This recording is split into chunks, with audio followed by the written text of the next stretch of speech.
আজকে তোমাদেরকে আমি সন্ধান দেব কল্যাণীর একটা দারুণ ক্যাফের। হ্যালো, ওয়েলকাম টু শ্রীয়ের মিনি ভ্লগ। লকডাউনের আগে পর্যন্ত মার্ভেল, ডিসি বা হলিউড সম্পর্কে আমার কোনো নলেজ ছিল না। তারপরেই চলে আসে লকডাউন, আর হাতে ছিল তখন অফুরন্ত সময়। তখনই দাদাই আমাকে হলিউডের বিভিন্ন মুভি সাজেস্ট করে, আর আমি সেগুলো দেখা শুরু করি।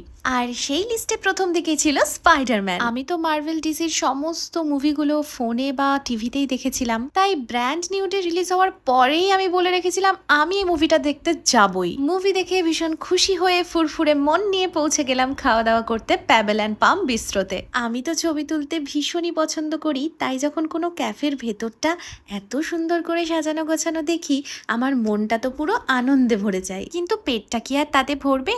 তাই আমরা ঢুকেই প্রথমে আগে খাবারটা অর্ডার করে দিয়েছিলাম। আমরা স্টার্টারে নিয়েছিলাম কোরিয়ান চিকেন উইংস, যেটা এতটাই টেস্টি ছিল, সেই টেস্ট এখনো আমার মুখে লেগে আছে। তারপর আমরা নিয়েছিলাম প্লেন নান আর চিকেনের কিছু একটা, যেটা আমার সত্যি এখন মনে পড়ছে না কি নাম ছিল।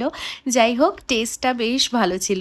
এই রেস্টুরেন্টের লোকেশনটা হচ্ছে কল্যাণীতে নতুন ওপেন হওয়া জুডিওর একদমই পাশে। যাই হোক, এত কিছু খাওয়া দাওয়ার পর মশালা কোক দিয়ে শেষ করলাম আমাদের লাঞ্চের পর্ব। তাহলে চলো আজকের জন্য এটুকুই, দেখা হচ্ছে আবার নেক্সট ভ্লগে। টাটা।